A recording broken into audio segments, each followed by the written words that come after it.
My fiancée demanded I put her name on the house I bought with my own money and threatened to leave if I refused. So I granted her wish. I left first. Now she's begging to come back. But that door's locked for good. Hello Reddit I plus here. My name is Owen, and I'm 31 years old. For as long as I can remember, I've been obsessed with the idea of owning my own home. Not because I needed some huge mansion or fancy address, but because stability meant everything to me. I grew up watching my parents lose their first house during the 2008 financial crash.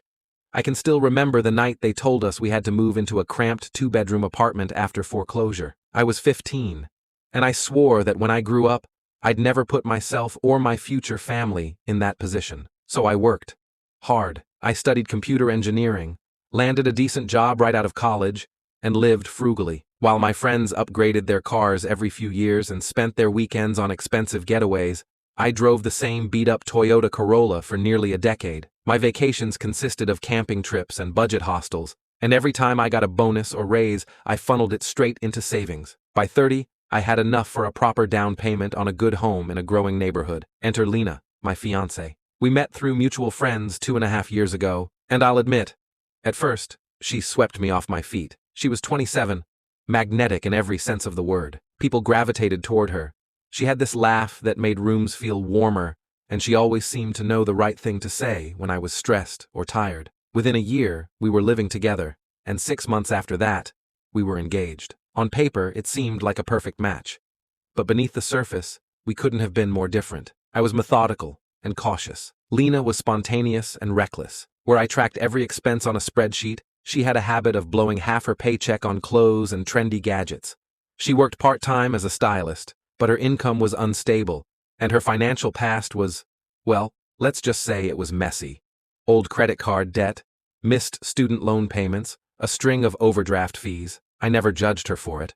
I figured people make mistakes, and as long as she was working toward a better future, that was what mattered. Things only got complicated when I finally started house hunting. At first, Lena was thrilled. She pulled me into her Pinterest boards full of dream home ideas, talked about paint colors, where we'd host dinner parties, how the guest room would double as a nursery someday. She called it our house before I'd even made an offer. But when I sat her down and explained that the house would be purchased in my name only, everything changed. At first, she blinked at me like she didn't understand. Wait, just for now, right?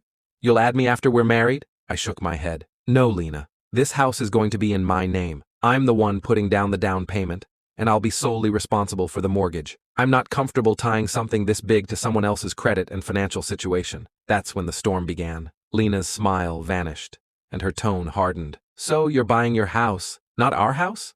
I tried to explain it logically, that she hadn't contributed to the down payment, that her credit was too low to qualify for the loan, that her income wasn't stable enough to take on the responsibility, but every reason I gave only made her angrier. You're basically saying you don't trust me, she snapped.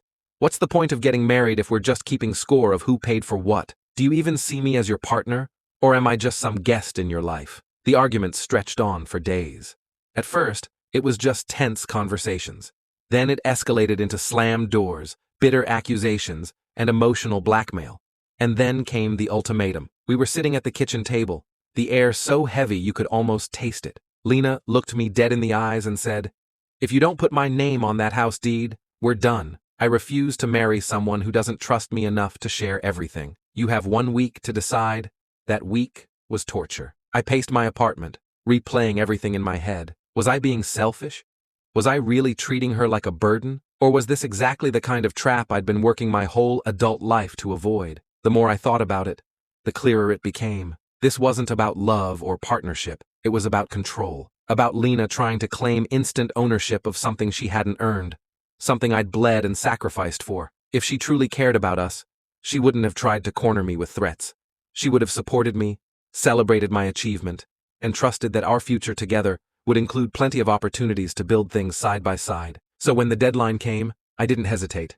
I told her calmly but firmly that I would not be adding her name to the house deed. If that meant she had to leave, then so be it. Her face was a mixture of shock and fury. "So you'd rather have a house than a wife?" she spat. I reminded her that she was the one who made it a choice, not me. That night, she packed her things and left for her sister's apartment, slamming the door so hard the frame rattled. I half expected her to call the next day, maybe even apologize, but she didn't. And here's the surprising part. I felt, relieved. For the first time in months, I could breathe. A week later, the messages started rolling in. First, it was long paragraphs about how she didn't mean it, how the ultimatum was just a test of my commitment. Then it was shorter, angrier bursts, accusing me of choosing money over love. And then the narrative started spreading through our social circle. Mutual friends reached out, saying Lena had been telling people I was financially abusive, that I was controlling and manipulative because I refused to include her in my plans. Some even hinted that maybe she was right, that couples should make all big financial decisions together. But my family,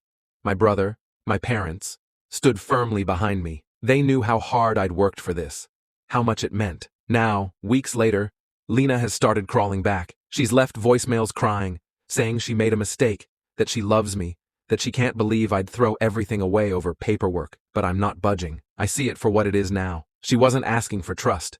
She was demanding ownership. And I know in my bones that if I had caved, it would have only been the beginning of a lifetime of ultimatums. So no, it's not our house. It's mine. And I've never been more at peace with that decision. The first month after Lena moved out was strangely quiet. For the first time in 2 years, my apartment felt like my own space. No more passive-aggressive comments about my boring furniture choices. No more fights over why I preferred to cook dinner at home instead of going out 3 nights a week. Just peace. But peace never lasts when someone like Lena is involved. It started with texts. At first, they were long, apologetic essays. Owen, I know I handled things badly. I didn't mean to give you an ultimatum, I was just scared. I only wanted to feel like I mattered in your plans. Can't we talk? Then came guilt. I don't understand how you could throw away 2 years together over a piece of paper. Don't I mean more to you than some deed? When I didn't respond, the tone changed. So this is it? You're just going to abandon me? After everything I gave you? After all the time I wasted? The calls followed. Missed calls at 2 a.m. Voicemails with her crying, sometimes drunk, sometimes angry. And then, the manipulation. She started posting cryptic things on social media. Sad quotes about betrayal. Pictures of us with captions like, "Funny how love can vanish overnight." She told mutual friends that I had used her for companionship, only to kick her out when I no longer needed her. One night, a mutual friend named Tasha called me. She's saying you blindsided her, Owen, that you promised her stability, then pulled it away. Honestly, some people believe her. I sighed. She gave me an ultimatum, Tasha. It was either put her name on a 6-figure asset she didn't contribute to, or lose her. That's not love. That's control. Tasha paused for a long moment before whispering, "Yeah, I figured." She leaves out that part. But Lena wasn't done. One Friday evening, I got a knock at my door, and there she was, standing in the hallway with tears streaming down her face, holding a box of my favorite takeout. "Owen," she whispered, "please, just talk to me." I almost closed the door right then, but a small part of me, the part that remembered how I once loved her, let her inside. She sat on my couch and launched into her speech. "You don't understand," she said. "I wasn't trying to take anything from you. I've never felt secure in my life. You have everything together, and I wanted to feel like I was part of that. If I'm not on the deed, it feels like you could just throw me out any time." I panicked. That's why I said what I said. Her words were carefully chosen.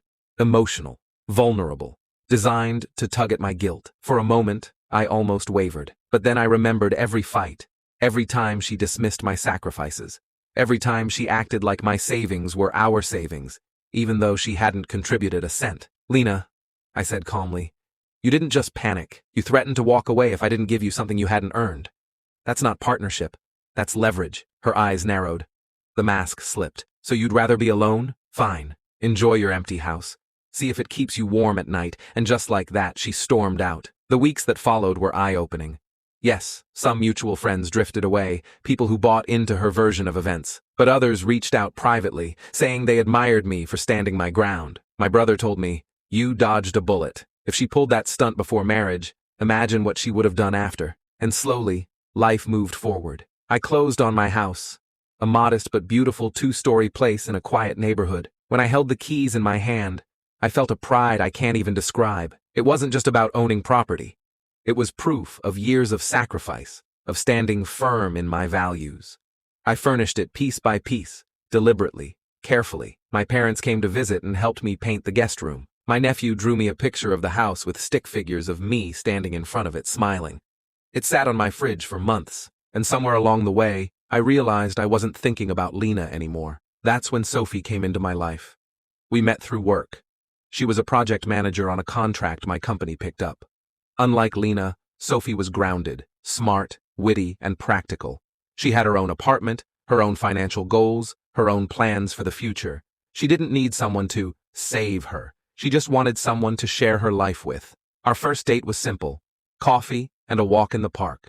But I'll never forget what she said when we passed a row of houses. Someday I want a little place of my own. Doesn't have to be huge, just something I worked for. I smiled. I know exactly what you mean. Months later, Lena tried one last time. She showed up again. This time not with tears, but with a cold, almost businesslike tone. "I've been thinking," she said. "We rushed things. Maybe we can start over. I can move into the house, help with bills. We can rebuild." I looked at her, really looked, and for the first time, I felt nothing.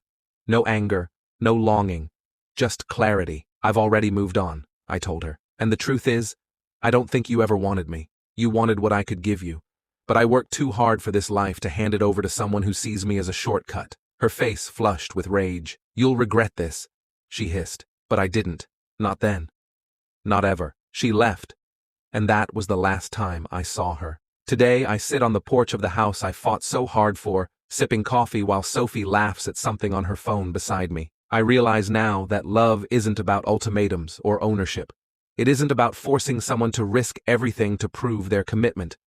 Real love is two people walking side by side, each bringing their own strength, their own sacrifices, their own dreams. And when you find that, well, no house in the world compares.